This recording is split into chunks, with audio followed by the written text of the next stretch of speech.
2025 is likely to be a year full of policy uncertainty.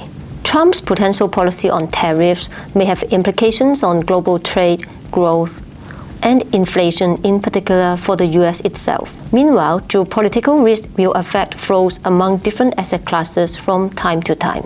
Provided that the US economy and inflation evolve as anticipated, additional Fed funds rate cuts remain on the table.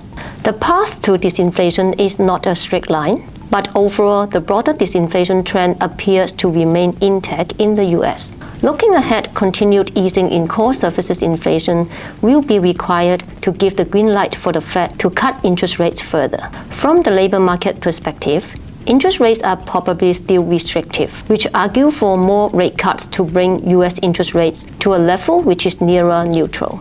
That all being said, the Fed's rate cut pace may well slow sometime in 2025 because, number one, after a few cuts, rates are not as restrictive as before. And number two, if the Trump administration go ahead with tariffs, the inflation impact may start to be felt sometime in 2025. On balance, we have a downward bias to short-end US dollar rates and US Treasury yields.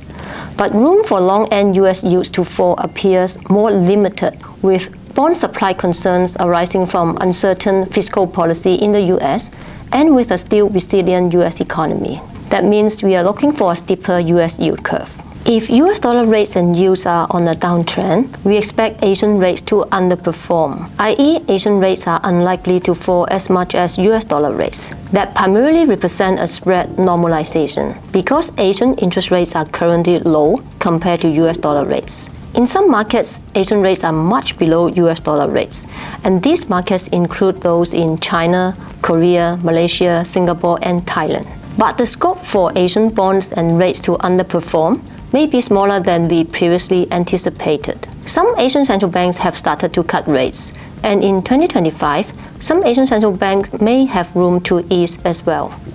The pass-through on Sing dollar rates may be low.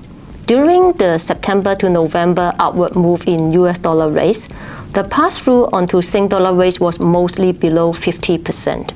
As a result, the dollar and Sing dollar rates differentials became wider, with Sing dollar rates much below US dollar rates. For example, as we speak, the one-year Sing dollar interest rate is around 160 basis points below the one-year US dollar rates, that is 1.6 percentage points. Looking ahead, we expect only very mild downside to Sing dollar interest rate. First, if US dollar rates fall, Sing dollar rates are unlikely to follow entirely. As per historical pattern, Sing dollar rates are likely to lag US dollar rates on a downward move. In addition, Sing dollar rates are now much below US dollar rates to start with. Second, the Sing dollar rates curve itself is inverted at the front part. For example, the 3-month Sing dollar rates was last at around 2.8 to 3%, while the 2-year Sing dollar rate was below 2.5%. In other words, market has already priced in some downward move in Sing dollar rates itself,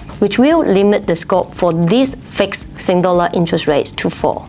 Elsewhere, we expect the Bank of Japan to continue with monetary policy normalization, likely delivering a few more interest rate hikes.